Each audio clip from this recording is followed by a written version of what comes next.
ॐ अज्ञानतिमिरान्धस्य ज्ञानाञ्जनशलाकया चक्षुरुन्मिलितं येन तस्मै श्रीगुरुवे नमः। श्रीचैतन्यमनोभीष्टं स्थापितं येन भूतले स्वयं रूपः कदा मह्यं ददाति स्वपदान्तिकं। वन्देऽहं श्रीगुरु श्रीयुतापदकमलं श्रीगुरुं वैष्णवांश श्रीरूपं साग्रजातं सहगणा रघुनाथान्वितं तं सजीवम् साद्वैतं सावधूतं परिजनसहितं कृष्णचैतन्यदेवं श्रीराधा कृष्णपादान् सकलललिता श्रीविशाखान्वितं च। हे कृष्ण करुणा सिन्धु दीनबन्धु जगत्पते गोपीश गोपिकान्त राधाकान्त नमस्तुते। तप्त काञ्चन गौराङ्गी राधे वृन्दावनेश्वरी वृषभानुसुते देवी प्रणमामि हरिप्रिये। वाञ्छाकल्पतरुभ्यश्च कृपा सिन्धुभ्य एव च पतितानां पावनेभ्यो वैष्णवेभ्यो नमो नमः। जय श्री कृष्ण चैतन्य प्रभु नित्यानंद श्री अद्वैत गदाधर शिवासादि गौर भक्तवृंद। हरे कृष्णा कृष्ण कृष्ण हरे हरे हरे राम राम राम हरे हरे। सबका बहुत बहुत स्वागत है भगवद्गीता के इस क्लास में। तो हम लोग 8वें अध्याय में है भगवद्गीता के अभी। और अभी तक हमने जो है 20 श्लोका तक जो है देख लिया है और अभी लोग 21 श्लोका पे है। सो ये श्लोका कुछ इस प्रकार से है। अव्यक्तोऽक्षर इति युक्तस्तम् आहु परमां गतिं यं प्राप्य न निवर्तन्ते तद्धाम परमं मम। That which the Vedantas describe as unmanifest and infallible, that which is known as the supreme destination, that place from which having attained it one never returns, that is my supreme abode. जिसे वेदांती अप्रकट और अविनाशी बताते हैं, जो परम गंतव्य है, जिसे प्राप्त कर लेने पर कोई वापस नहीं आता, वह वही मेरा परम धाम है। तो इस श्लोक में भगवान कहते हैं कि किस तरह एक बार हम वहां जाएंगे, वहां से वापस नहीं आएंगे। तो अगर वो जो है मोनिष्ठ है तो उसके लिए जो है ब्रह्म ज्योति है, या ज्ञानी है तो ब्रह्म ज्योति है। और अगर भक्त है तो उसके लिए जो है गोलोक वृंदावन धाम या वैकुंठ धाम, जो भी हो गया, नरसिंह भगवान का धाम या राम जी का धाम या जो भी होगा वो होगा। तो प्राप्त करने के बाद वापस कोई आता नहीं है। तो बहुत ज़रूरी है समझना। और इसलिए वहाँ पे जाने से पहले थोड़ी हमें मेहनत करनी पड़ती। कल हम पढ़ रहे थे भागवतम में, प्रभुपाद लिखते हैं एक जगह कि एक्चुअली हमसे ज़्यादा भगवान आतुर है हमें वापस लेके जाने के लिए। हमारी इच्छा में एक्चुअली कमी है, नहीं तो भगवान तो हमसे ज़्यादा आतुर है कि हम भगवत धाम जाए। और इसलिए वो सारे जो भी कोशिशें वो करते हैं, खुद आते हैं, आचार्यों को भेजते हैं, किताबों को भेजते हैं, और इतना सब वो कर रहे हैं। The supreme abode of the personality of Godhead Krishna is described in the Brahma Samhita as Chintamani Dhama, a place where all desires are fulfilled. तो अगर आप देखोगे ब्रह्म संहिता में तो भगवान कृष्ण के जो परम धाम है उसको चिंतामणि धाम कहा गया है। तो वहाँ पे क्या होती, सारी इच्छाएं पूर्ण हो जाती है। जैसे डिजायर फुलफिल होता है कल्पतरु वृक्ष, तो ऐसे चिंतामणि धाम है, चिंता करे और सब पूर्ण हो जाए। The supreme abode of Lord Krishna, known as Golok Vrindavan, is full of palaces made of touchstone. तो भगवान का जो धाम है गोलोक वृंदावन, वहाँ पे जितने भी महल है जो देखते हैं वो पारस मणि से बनाए हुए हैं। और इसलिए वहाँ पे अगर आप जाओगे तो आपको लाइट की जरूरत नहीं है, कुछ कचरा नहीं है। और इस दुनिया की जितनी भी संपत्ति है पूरी दुनिया के मिला के, उसका अगर आप टोटल भी करें तो वहाँ का एक पारस मणि का जो एक महल होगा, उसके सामने कुछ भी नहीं है। मतलब कुछ भी एकदम उसका अर्थ ही नहीं है। There are also trees called desire trees. तो ये कल्पवृक्ष ट्री है। They supply any type of eatable upon demand. तो ये ऐसे वृक्ष होते हैं, आप कोई भी खाना मांगो वो दे देंगे। And there are cows which are known as Surbi cows which supply a limitless supply of milk. तो सुरभि गाय है, जितना दूध चाहिए मिलेगा आपको रोज। अगर किसको दूध पीने की इच्छा है तो गोलोक वृंदावन नाम जा सकते हैं। 50 लीटर, 100 लीटर, 200 लीटर, जितना चाहिए दूध जो है एक ही गाय देगी। In this abode, the Lord is served by hundreds and thousands of Lakshmis, goddess of fortune. So हम देखते हैं वहाँ पे हजारों लक्ष्मी जो है भगवान की सेवा करती है. And is called Govind the premier lord and the cause of all causes. तो उनको गोविंद कहा जाता है. और जो है ये सर्व कारणों के कारण है. तो ये आदि भगवान है और इसलिए सर्व कारण के कारण है. The lord is accustomed to blow his flute वेणु कौंतम. तो वहाँ पे जो भगवान है वो अपनी बांसुरी बजाते हैं. His transcendent form is the most attractive in the all the world. तो उनका जो रूप है इस दुनिया में सबसे आकर्षित है. His eyes are like lotus petals and the color of body is like the color of clouds. तो आंखें कैसे हैं? कमल के जैसे, कमल नयनम. और उनका शरीर की जो कांति है वो जो है बादलों के जैसी है. He is so attractive that his beauty excels that of thousands of cupids. तो इतने सुंदर है वो कि उनकी सुंदरता जो है हजारों कामदेव से भी ज्यादा है. हमारे यहाँ पे तो हम किसके प्रति भी आकर्षित हो जाते. थोड़ा सा देखा सुंदर माता जी है, प्रभु जी है, तो तुरंत आकर्षित हो जाते. लेकिन भगवान की सुंदरता जो है हजारों हजारों कामदेव से ज्यादा सुंदर है. He wears saffron cloth, a garland around his neck and a peacock feather in his hair. तो वो जो है हम देखते हैं कि पीत वस्त्र धारण करते हैं, गले में माला है और केशों में मोरपंख हमेशा लगाते हैं. इसलिए हम अगर यहाँ पे भी जब भगवान को सजाते हैं तो मोरपंख लगाते हैं, गले में हमेशा माला डालते हैं और हमेशा सैफरन कपड़े नहीं डालते, अलग टाइप के कपड़े डालते हैं. In the Bhagavad Gita, Lord Krishna gives only a small hint of his personal about Golovindhan, which is the supermost planet in the spiritual kingdom. A brief description is given in the Brahma Samhita Vedic literatures.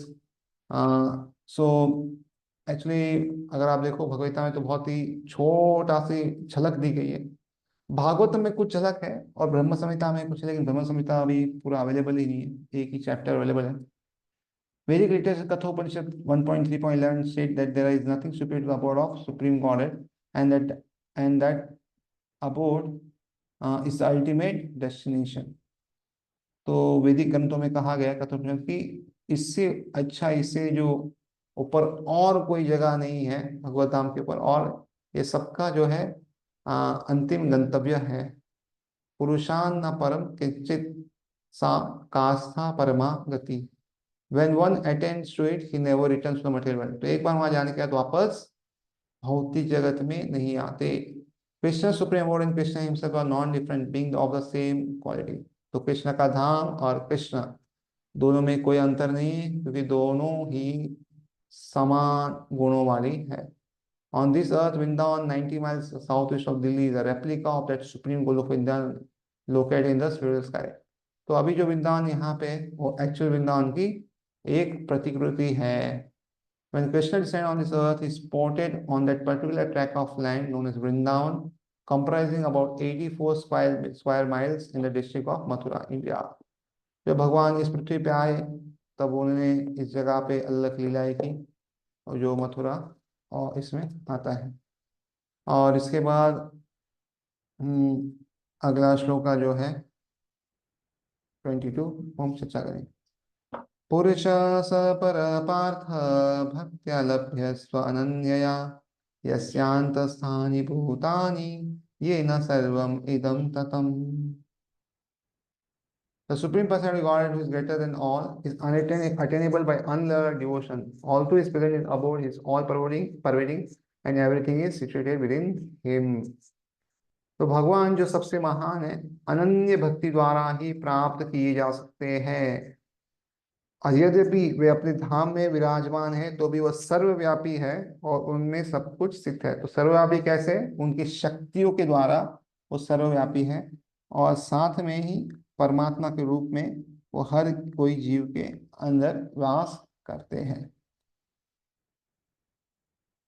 It is here clearly stated that the supreme destination from which there is no return is the abode of Krishna, the supreme person. तो यहाँ पे अगर आप देखोगे तो स्पष्ट कहा गया है कि जो परम धाम से फिर लौटना नहीं, वो परम पुरुष कृष्ण का धाम है. The Brahma Samhita describes the supreme abode as आनंद चिन्मय रस, a place where everything is full of spiritual bliss. तो ब्रह्म संहिता में बहुत सुंदर है ब्रह्म संहिता. एक्चुअली अगर किसी को वो श्लोक याद करने कोई ना आदमी पूछे तो याद कर सकते। ये ब्रह्म संहिता में बहुत ही, इसमें जो 5th चैप्टर जो हम रिसाइड करते जनरली, जो अवेलेबल है, उसमें बहुत ही कम श्लोकों में बहुत सारे स्पिरिचुअल ट्रुथ जो है अच्छे से डिस्क्राइब की है। तो अच्छा, सुंदर और सुमधुर है ब्रह्म संहिता। अगर किसी को पढ़ना है तो पढ़ सकते हैं। तो उसमें भगवान के धाम है, उसको आनंद चिन्मय रस कहा गया है, जहाँ पे सब कुछ जो है उसमें आनंद की अनुभूति होती है। तो ऐसा ये धाम है। All the variegatedness manifest there is of quality of spiritual bliss. Nothing there is material. तो जो भी आपको अलग विविधताएं प्रकट दिखती है, वो सब जो है परमानंद का गुण है। वहाँ कुछ भी भौतिक नहीं है। This variegatedness is expanded as a spiritual expansion of the Supreme God Himself. For the manifestation, there is totally of the spiritual energy, as explained in chapter 7.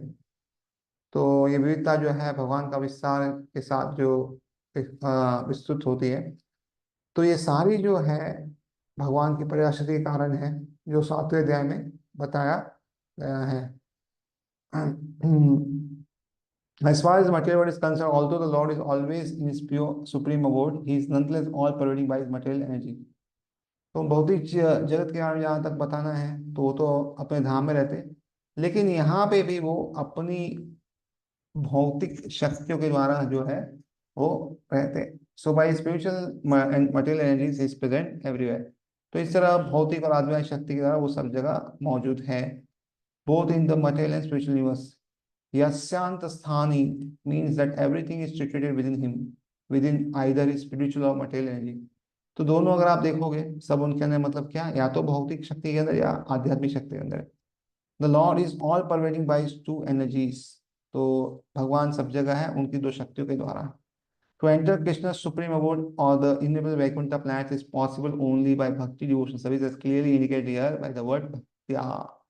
तो अगर आपको कृष्ण के परम धाम या असंख्य वैकुंठ लोक में जाना है, तो केवल भक्ति के द्वारा ही संभव है, अन्य कोई वस्तु से संभव नहीं है। तो ये जो है हमें अच्छे से समझना चाहिए कि बाकी जो भी मार्ग है, ज्ञान मार्ग हो, कर्म मार्ग हो, ये हो, जो भी हो, उसमें भी सफलता नहीं मिलती अगर भक्ति ना हो तो इसलिए भक्ति के बगैर तो उसमें सफलता नहीं मिलती। तो हमें अनन्य भक्ति जो है भगवान की करनी चाहिए। No other process can help any attain that supreme abode. और कोई तरीके से आप भगवान के परम धाम नहीं जा सकते।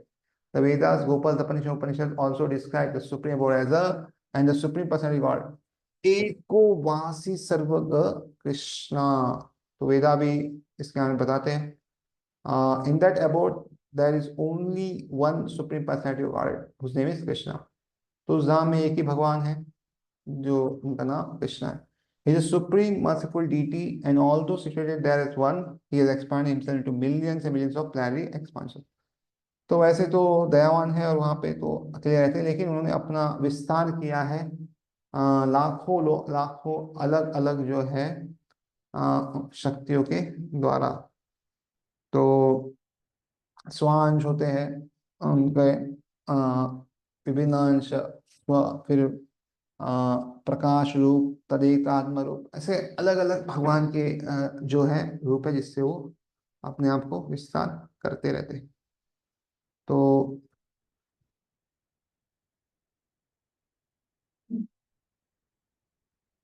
the Vedas compare the Lord to a tree standing still yet bearing many varieties of fruits, flowers and changing leaves.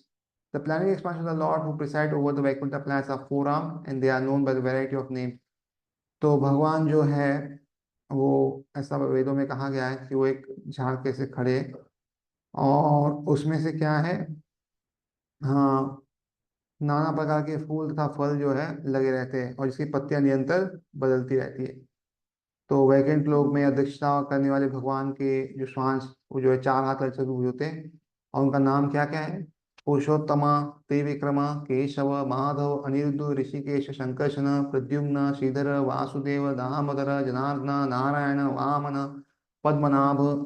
तो ये जो है अलग अलग जो है, हर एक का अपना धाम होता है, और जो इसका भक्त होता है उस धाम में वो प्रवेश करता है। The Brahma Samhita also confirms that although the Lord is always in the supreme abode, Golok Vrinda is all pervading, so that everything is going on nicely. ब्रह्म स्वामी कहते हैं कि वैसे तो भगवान जो है गोलोक वृंदावन रहते हैं, लेकिन फिर भी वो सब जगह व्याप्त है ताकि सब कुछ जो है बराबर चलते रहे।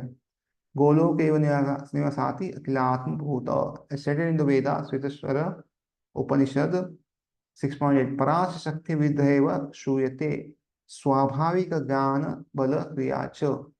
तो मध्य लीला में 13.65 purport है। So his energies are so expansive that they systematically conduct everything in the cosmic manifestation without a flaw, although the supreme lord is far far away. तो उनकी शक्तियां अगर आप देखो तो इतनी व्यापक है कि परमेश्वर बहुत दूर रहते हुए भी वो जो है कोई भी त्रुटि के बगैर सब कार्य जो है बराबर करती संचालित करती है। आप देखोगे सूरज समय पे उगता है, चंद्रमा समय पे आता है, सब कुछ समय पे होता है और भगवान वहां पे, लेकिन फिर भी यहाँ पे सारे कार्य चलते ही जा रहे हैं, कभी उसमें कोई त्रुटि नहीं होती। अगर थोड़ी भी अगर त्रुटि हो जाए ना तो पृथ्वी खत्म हो जाएगा। अगर समझो सूरज थोड़ा दूर चला जाए तो पूरा पृथ्वी फ्रीज हो जाएगा, थोड़ा सूरज नजदीक आ जाए तो जल जाएगा। इस तरह आप देखो किस तरह पूरी पृथ्वी को टिका के रखा है। अगर बारिश ना हो तो लोग खत्म हो जाएंगे, हवा ना हो तो खत्म हो जाएंगे, तो खाना ना मिले तो खत्म। इतना हम लोग डिपेंडेंट है सब चीजों पे, और भगवान ने सबकी व्यवस्था इस तरह की गई है कि हम सोच भी नहीं सकते। मतलब एक एक चीज यहाँ पे बनाई गई है, वो उनके ही द्वारा चल सकती है। फिर आगे बताते हैं भगवान 23 श्लोक में, यत्र काले तो अनावृत्तम आवृत्तम चैव योगिना प्रयाता यान्ति तं कालम वक्ष्यामि भरतर्षभा। O best of Bharatas, I shall now explain to you the different times at which passing away from this world the yogi does or does not come back.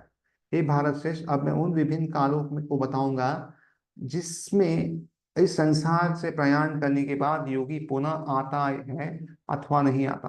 तो भगवान इसमें आप बताएंगे कि कुछ समय पे जाने के बाद योगी जो है वो वापस इस भौतिक जगत में नहीं आता, और कुछ समय में जाने के बाद वो कैसे वापस आता है। तो भक्तों ने कोई चिंता करने की जरूरत नहीं। भक्त अगर भक्ति करे और कोई समय जाएगा, अगर वो शुद्ध होगा तो भगवत धाम जाएगा, नहीं तो आगे उसकी भक्ति बढ़ती रहेगी। The unmarried devotees of Supreme Lord who are totally surrendered souls should do not care when they leave their bodies or by what method. तो भगवान के जो शुद्ध भक्त होते हैं, अनन्य भक्त होते हैं, पूर्ण शरणागत भक्त जो होते हैं, ये शब्द जो है पूर्ण शरणागत बहुत इंपॉर्टेंट है, फुल्ली सरेंडर्ड। तो उसके लिए है कि उसको चिंता करने की जरूरत नहीं है, क्योंकि वो कब भी जहाँ भी शरीर छोड़े, जहाँ भी त्यागे, कब भी त्यागे, कुछ ज्यादा फर्क नहीं पड़ता। They leave everything on in Krishna's hand and so easily and happily return to God. So भगवान के हाथ में छोड़ देते हैं और आराम से खुशी खुशी भगवत धाम पहुंच जाते हैं। But those who are not unalloyed devotees who depend instead on such methods of spiritual realization as karma yoga, jnana yoga, and hatha yoga must leave their body at suitable time and thereby be assured whether or not they will return to the world of birth and death. लेकिन बाकी जो लोग हैं ज्ञान योग, हठ योग या कर्म योग के जो कार्य है, वो जब समय देखना पड़ेगा कब छोड़ते, तो उस समय में आएंगे कि वापस वो आएंगे या नहीं आएंगे। देखो सब में योग लिखा है, योग मतलब भगवान से जुड़ना, तो खाली कर्म से नहीं जा सकते, खाली ज्ञान से, खाली हठ से नहीं, थोड़ा भक्ति का एलिमेंट होगा तो ही भगवत धाम जा सकते हैं, नहीं तो नहीं जा सकते।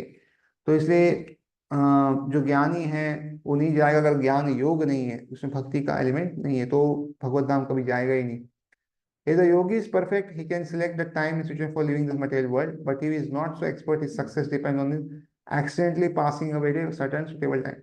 तो अगर योगी भी एकदम अपनी जितनी भी कार्यकलाप में उसने निपुणता हासिल की तो वो समय के छोड़ के जाएगा, नहीं तो फिर उसका भी पता नहीं कब जाएगा और कभी वो निकल सकता है। The suitable times at which one passes away and does not come are, like I explained the Lord in the next verse.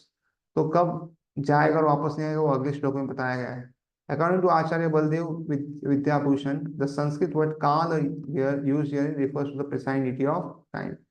तो शिला बलदेव विद्याभूषण के अनुसार जो संस्कृत के शब्द काल दिया गया है, इसका प्रयोग काल के अधिष्ठाता देव के लिए हुआ गया है, काल पे जो डिसाइड करते उसका हमें दिया गया। तभी बताते हैं कब जो है व्यक्ति यहाँ से जाने का तो वापस नहीं आएगा। अग्नि ज्योति यः शुक्ल सन्मासा उत्तरायणम तत्र प्रयाता गच्छन्ति ब्रह्म ब्रह्म विदो जना। Those who know that the Supreme Brahman attain that the Supreme by passing away from the world during the influence of the fiery God, in the light at the auspicious moment of the day, during the fortnight of waxing moon, or during the 6 months when the sun travels in the north. तो जो परम ब्रह्म के ज्ञाता है वे अग्निदेव के प्रभाव में, प्रकाश में, दिन के शुभ क्षण में, शुक्ल पक्ष में, या जब सूर्य उत्तरायण में रहता हो, उन 6 मासों में इस संसार से शरीर त्याग करने पर वह उसे पर ब्रह्म को प्राप्त करते हैं। तो ये सब कंडीशन अगर क्लियर होगी तो पर ब्रह्म को प्राप्त होंगे। When fire, light, day, and the fortnight of the moon are mentioned, it is to be understood that all over all of them, there are various beside deities who make arrangements for the passing of the soul. तो इसमें जो है बताया गया है कि जब अग्नि, प्रकाश, दिन तथा पक्ष का उल्लेख है तो समझना चाहिए कि इन सबों के साथ उनके अधिष्ठाता देव भी होते हैं जो आत्मा की यात्रा की व्यवस्था करते हैं। तो ये बाहरा एक्चुअली जो है अलग वो बताया गया कैसे साक्षी होते हैं, वो सब चीज़ों को देखते हैं, दिन रात है, ये पृथ्वी आकाश जल सब चीज़ों देखते हैं हम कैसे क्या करते हैं और इस तरह फिर वो आगे व्यवस्था करते हैं। At the time of death, the mind carries on the path to a new life. If one leaves the body at the time of descent above, either accidentally or by arrangement, it is possible for him to attain the impersonal Brahma Jyoti. तो मृत्यु के समय क्या होता है, मन जो है मनुष्य को नवीन जीवन मार्ग पर लेके आता है। तो शरीर मर जाता है 5 इंद्रियों का, मन बुद्धि अहंकार रह जाता है और मन के अंदर सब इच्छाएं और सब कुछ रहता है, तो उस हिसाब से उसको नया शरीर मिलता है। तो यदि कोई अकस्मात हो या योजना पूर्वक इस समय पे अपना शरीर त्याग देता है तो उसके लिए जो है निवेशात ब्रह्म ज्योति प्राप्त करना संभव है, यानी वो ब्रह्म ज्योति में विलीन हो सकता है। Mystic who are advanced in yoga practice can arrange the time and place to leave the body. Others have no control. If by the accident they leave at an auspicious moment, then they will not return to the cycle of birth and death. तो जो जो योगी रहते हैं थोड़े बहुत ही आगे सिद्धि प्राप्त की है तो वो लोग क्या करते हैं, शरीर त्यागने पर समय जो है शांत का व्यवस्था वो कर सकते हैं। तो अन्य लोगों का वश नहीं होता, अगर संयोग वश अगर ऐसा हुआ शुभ मुहूर्त में त्याग दिए तो जन्म मृत्यु के चक्कर में नहीं लौटना पड़ेगा, नहीं तो वापस आना पड़ेगा। However, for the pure devotee in Krishna consciousness, there is no fear of returning, whether he leaves the body at auspicious or inauspicious moment by accident or arrangement. तो भगवान का जो शुद्ध भक्त होता है उसे कोई चिंता करने की जरूरत नहीं है, चाहे वो शरीर शुभ या अशुभ कोई भी क्षण पे छोड़े या कोई एक्सीडेंट से छोड़े या भगवान की कोई जो भी व्यवस्था की होगी वैसा छोड़े, तो कैसे भी छोड़े अपनी स्वेच्छा पूर्वक या जो भी है उसको कोई चिंता करने की जरूरत नहीं, क्योंकि सब भगवान के हाथ में वो है। तो इसके बाद जो है आगे के श्लोक में किस तरह शरीर छोड़ने के बाद वो वापस यहाँ पे आता है वो बताया गया है। धूमोरात्रि तथा कृष्ण सन्मासा दक्षिणायनम तत्र चंद्राम समज्योतिर योगी प्राप्य निवर्तते। The mystic who pass away from this world during the smoke, the night, the fortnight of the waning moon, or the 6 months when the sun passes to the south, reaches the moon planet, but again comes back. तो उसे भी अच्छी गति मिलती है लेकिन स्वर्ग की ओर जाता है, जन्म के चक्कर से मुक्त नहीं होता, इससे वापस आना पड़ता है। तो जो योगी धुएं रात्रि कृष्ण पक्ष में या सूर्य के दक्षिणायन रहने के 6 महीने में मृत्यु दिवंगत होता है वह चंद्रलोक को जाता है, किंतु वहां से पुनः पृथ्वी पर चला आता है। In the third canto of Srimad Bhagavatam, Kapil Muni mentions that those who are expert in fruitive activities and sacrifice methods on earth attend to the moon at death Those elevated souls live on the moon for about 10,000 years by demigod calculations and enjoy life by drinking somaras. They eventually return to Earth. This means that on the moon there are a higher class of living beings, though they may not be perceived by the gross senses. तो तीसरे स्कंद में श्रीमद् भागवत में कपिल मुनि बताते हैं कि जो लोग जो बहुत ही ज्यादा कर्मकांड में यज्ञ कांड में निपुण होते हैं वो मृत्यु के बाद चंद्रलोक को प्राप्त करते हैं। तो चंद्रलोक पे 10,000 वर्ष तक रहते हैं उनके कैलकुलेशन देवों के गुणगणना के अनुसार। और उसके बाद सोमरस का पान करते हैं, आनंद करते हैं और इस तरह जीवन व्यतीत करते हैं और अंततः आप वापस पृथ्वी पर लौट आते हैं। तो इसलिए चंद्रमा में उच्च श्रेणी के जो लोग हैं वो रहते हैं, समझना चाहिए सब। भले ही अपनी हम सूर्य इंद्र से मुझे देख सकते या नहीं देख सकते। तो इसलिए अपार्ट फ्रॉम अर्थ, पृथ्वी के छोड़ के ना कहीं पे भी कर्म नहीं है। कर्म का उत्पादन नहीं होता, आप कर्म खत्म करते हो। या अगर ऊपर जाओगे तो अच्छे कर्म खत्म करोगे, नीचे जाओगे तो खराब कर्म खत्म करेंगे। लेकिन खाली और खाली पृथ्वी लोग है जहाँ पे कर्म बंधन होते हैं, वो भी खाली मनुष्यों के लिए, बाकी के लिए नहीं है। तो इसलिए ये ह्यूमन बहुत बहुत ही रेयर है। भले कोई कितना ही बोले ह्यूमन पॉपुलेशन बढ़ गया, एक्सप्लोशन हो गया, ये हो गया हो गया, ये इतना रेयर है, इतना रेयर है, बहुत मुश्किल से मिलता है। और इस ह्यूमन बर्थ का अगर अच्छे से उपयोग नहीं किया ना, इट्स अ वेस्ट। जो आज हो रहा है इट्स टोटली वेस्ट। और भगवान बहुत ही अप्रसन्न है अगर ऐसा हम करते हैं तो। अभी आगे शुक्ल कृष्ण गति है ते जगत शाश्वत शाश्वते मते एकाया याति अनावृत्तम अन्यया वर्तते पुनः। According to Vedic opinion, there are two ways of passing from this world, one in light and one in darkness. When one passes in light, he does not come back, but when one passes in darkness, he returns. तो वैदिक मतानुसार इस संसार में से प्रयाण करने की दो मार्ग हैं, एक प्रकाश तथा तथा दूसरा अंधकार का है।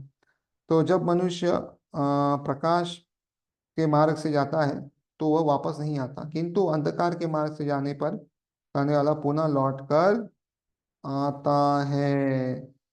तो बहुत इंपॉर्टेंट चीज समझना कि अगर गलत तरीके से गया तो वापस आएगा। The same description of and return is quoted by Acharya Baldev Vidyabhushan from the Chandravya Upanishad. तो आचार्य बलदेव उपनिषद भी ये चंद्र उपनिषद में सेम ऐसे ही कहा है। Those who are fruity laborers and philosophical seculars from the time immemorial are constantly going and coming. Actually, they do not attain ultimate salvation, for they do not surrender to Krishna. तो बहुत सारे लोग जो है सकाम कर्मी हैं और ज्ञानी हैं, तो ये लोग क्या है, पुनः पुनः जाते रहते आते रहते, ऊपर जाते रहते आते रहते, लेकिन मोक्ष को, परम मोक्ष को प्राप्त नहीं होते क्योंकि वो कृष्ण की शरण नहीं लेते। तो इसलिए उनका कार्य वो ही होता है। और इसके बाद आगे जो है भगवान जो है कहते हैं, नैति स्त्री पार्था जानम योगी मुह्यति कश्चन तस्मात् सर्वेषु कालेषु योग युक्तो भवार्जुना। Although the devotees know these two paths, O Arjuna, they are never bewildered, therefore be always fixed in devotion. तो भक्तों को भी ये दोनों रास्ते पता है, लेकिन उनको कोई चिंता नहीं है। हे अर्जुन, यद्यपि भक्तगण इन दोनों मार्ग को जानते हैं किंतु वे मोहग्रस्त नहीं होते, अतः तुम भक्ति में सदैव स्थिर रहो। तो इसलिए जो है भक्ति में स्थिर रहना चाहिए और ज्यादा चिंता करने की जरूरत नहीं है। Krishna is there advising Arjuna that he should not be disturbed by the different paths the soul can take when leaving the material world. A devotee of the Supreme Lord should not worry whether he'll depart by arrangement or by accident. तो भगवान यहाँ अर्जुन से कह रहे हैं यहाँ पे कि चिंता करने की कोई जरूरत नहीं है, और जगत से आत्मा कैसे भी जाए अलग अलग मार्ग से, वो विचलित होने की उसको जरूरत बिल्कुल नहीं है। तो भगवान का जो भक्त होता है उसे कोई भी चिंता करने की जरूरत नहीं कि स्वेच्छा से मरेगा या देव की कोई शक्ति से मरेगा, कैसे जाएगा उसकी चिंता नहीं है। The devotee should be firmly established in Krishna consciousness and chant Hare Krishna. He should know that concern over either of this path is troublesome. भगवान के भक्त को क्या होना पता होना चाहिए, कि उसे भगवान का नाम जो है दृढ़ता पूर्वक कृष्ण भाव में रह के लेना है। और ये जो ज्ञान है कि कैसे दोनों मार्ग से आते हैं, वो उसके लिए चिंता करने का विषय है, उसको कष्टदायक है, उसको नहीं करना चाहिए सबको। The best way is to be absorbed in Krishna consciousness, to be always total in his service, and this will make one's path to the spiritual kingdom safe, certain and direct. तो सबसे अच्छा जो तरीका है वो क्या है? कृष्ण भाव में तल्लीन होना चाहिए। और ये सबसे अच्छी विधि है भगवान की सेवा में सदैव रत रहा जाए तो इसलिए भगवान का मार्ग सुगम भी हो जाता है, सुनिश्चित भी हो जाता है और सीधा भी हो जाता है। The word yoga yukta is especially significant in this verse. One who is firm in yoga is constantly engaged in Krishna consciousness in all his activities. Srila Rupa Goswami advises anasaktasya vishayan yatha yathargaham upayunjata. One should be unattached in material affairs and do everything in Krishna consciousness. By this system, which is called Yukta Vairagya, one attains perfection. Therefore, the devotee is not disturbed by this description because he knows that his passage with Supreme Lord is guaranteed by devotional service. तो बहुत सुंदर यहाँ पे कहा गया है कि जो स्थिर है वह अपनी सभी गतिविधि में निरंतर कृष्ण भाव में रत रहता है। और रूप गोस्वामी भी कहते हैं कि मनुष्य को सांसारिक कार्य से अनासक्त रह के कृष्ण भाव में सब कार्य करने चाहिए। तो बाहर से कुछ कार्य में फर्क नहीं होगा, लेकिन अंदर की जो चेतना है उसमें बहुत अंतर होगा। तो इसको युक्त वैराग्य कहते हैं और इससे मनुष्य जो है वो सिद्धि को प्राप्त कर सकता है। इसलिए भक्त को कभी इन वर्णों से विचलित नहीं होना चाहिए और उसे जानना चाहिए कि भक्ति के कारण जो है वो आराम से भगवत धाम जा पाएगा और वो सुनिश्चित हो जाएगा। तो इसके बाद एक आखिरी श्लोक है, आई थिंक थोड़ा सा उसका परपोर्ट बड़ा है। अगर आपकी इच्छा हो तो कर लेते तो ये चैप्टर कंप्लीट हो जाएगा, नहीं तो फिर ये नेक्स्ट क्लास में कर सकते हैं।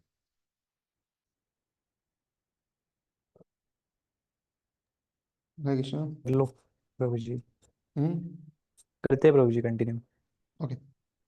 वेदेषु यज्ञेषु तथाप्सु चैव दानेषु यत्पुण्यफलं प्रदिष्टम् अत्येति तत्सर्वमिदं विदित्वा योगी परं स्थानमुपैति चाद्यम्।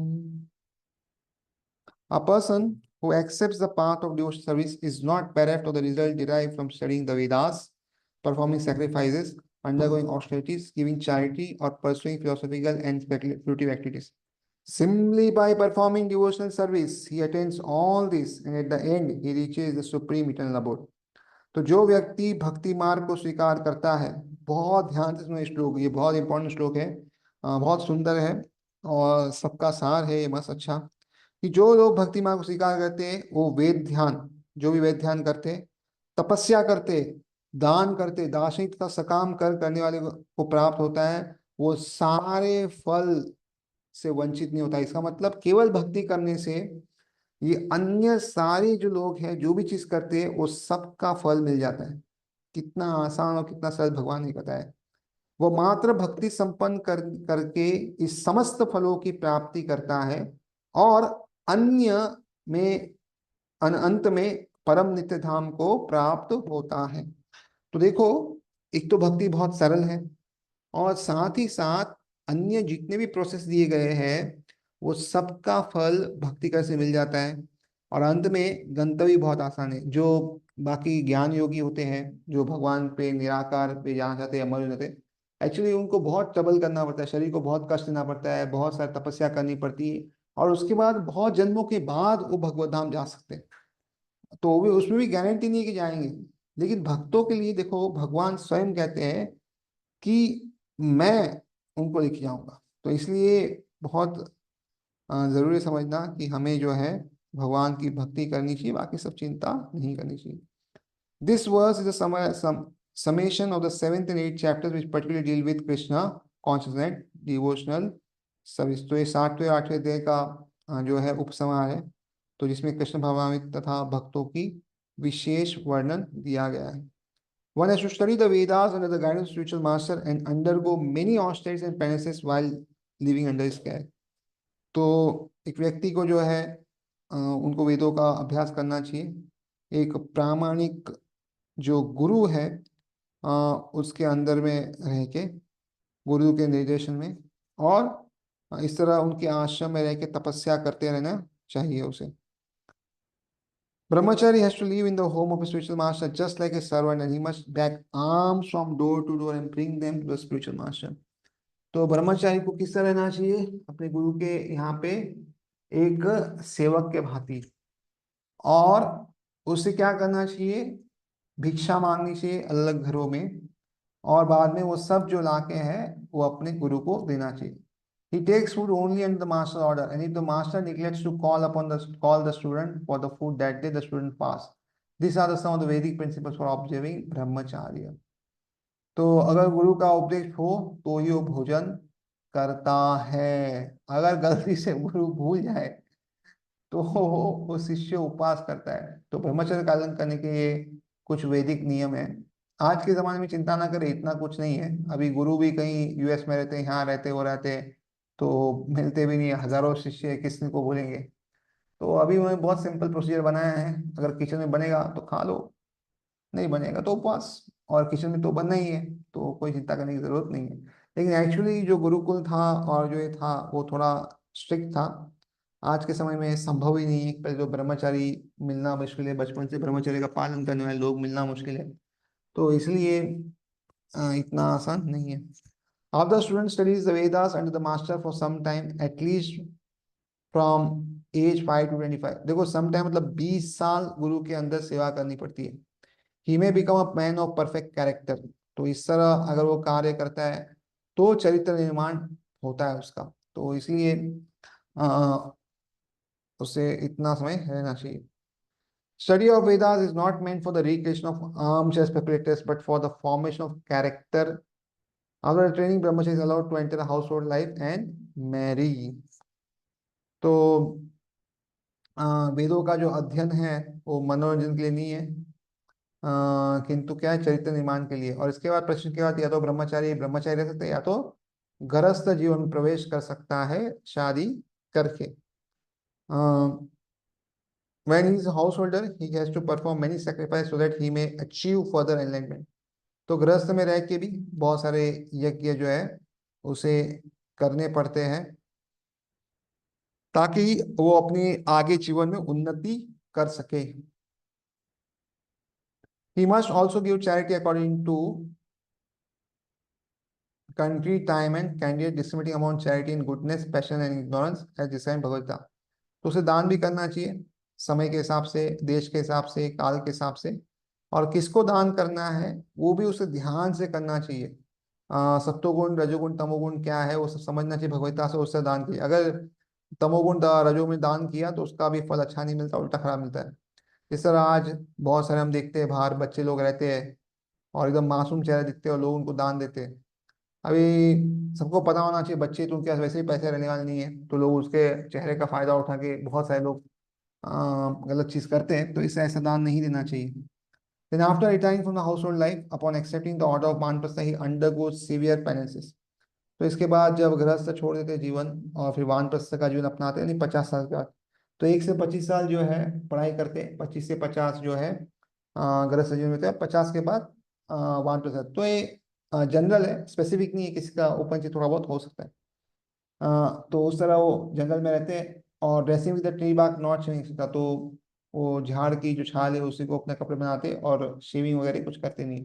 Bye carrying out the orders of Brahmacharya household life 1% fine Sannyasa one becomes elevated to the perfectional stage of life. तो इस तरह अलग जो प्रवेश है ब्रह्मचर्य, गृहस्थी, वानप्रस्थ और संन्यास, आगे आगे जाके वो व्यक्ति जो है जीवन की सिद्धि हासिल करता है। Some are then elevated to the heavenly kingdoms, and when they become even more advanced, they are liberated into a spiritual sky, either in the impersonal Brahmajyoti or Vaikuntha planets of Krishna। तो कुछ लोग इसमें स्वर्ग जाते हैं और कुछ लोग आगे अगर और आगे बढ़ गए, अगर उनकी उन्नति हो गई और आध्यात्म में उनको बहुत ज्यादा सफलता मिली, तो क्या करेंगे, या तो ब्रह्मज्योति में लीन हो सकते हैं, या तो कोई वैकुंठ प्ला जो अलग अलग लोक है, या भगवान के जो गोलोक वृंदावन धाम है वहां पे वो जा सकते हैं। This is a path outline by the वैदिक लिटरेचर्स। तो वैदिक ग्रंथों के अनुसार यही सही तरीका है। The beauty of Krishna conscious however is that by one stroke, by engaging in devotional service, one can surpass all the rituals of different orders of lives। तो देखो कृष्ण भक्ति की ये कितनी बड़ी चतुरता है कि एक ही कार्य से क्या हो रहा है, बाकी सारे कार्य सफल हो रहे हैं और आप बाकी सब कार्यों के ऊपर आ सकते हो। जो अलग आपको निभाने हैं, सब करने हैं, उसके बहुत आप जो है आगे जा सकते हो। The words idam viditva indicate that one should understand the instruction given by Sri Krishna chapter, in this chapter, in the 7th chapter of Bhagavad Gita। तो इदम विदित्वा का अर्थ क्या है कि हमें समझना है भगवान जो है हमें 7वें अध्याय में और इस अध्याय में क्या कहना चाहते हैं। One should try to understand these chapters not by scholarship or mental speculation but by hearing them in association with devotees। देखो किताब को समझने का सही तरीका क्या है, भक्तों के संग में रह के उसकी चर्चा करें। हम अपनी बुद्धि से या अलग अलग कल्पनाओं से तर्क वितर्क लगा के हम भगवता नहीं समझ सकते। चैप्टर 7 3 to 12 और द एसेंस ऑफ भगवता। तो 7 से 12 जो अध्याय है भगवता का सार है। The first 6 and the last 6 chapters are like coverings for the middle 6 chapters.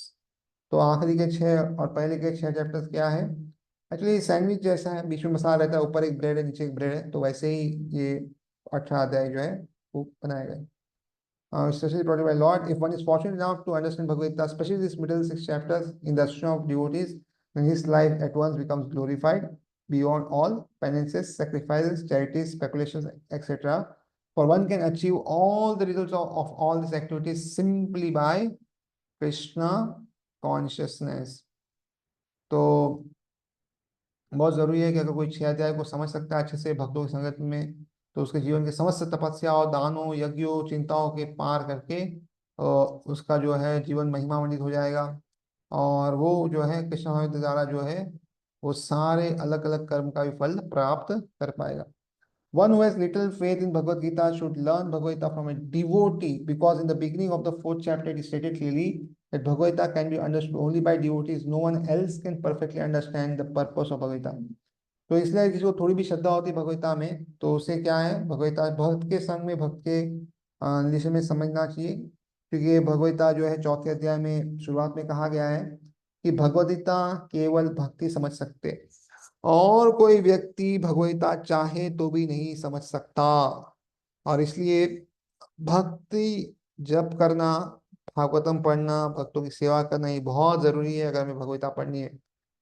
तो one should therefore learn Bhagavad from a devotee of Krishna, not from mental speculators।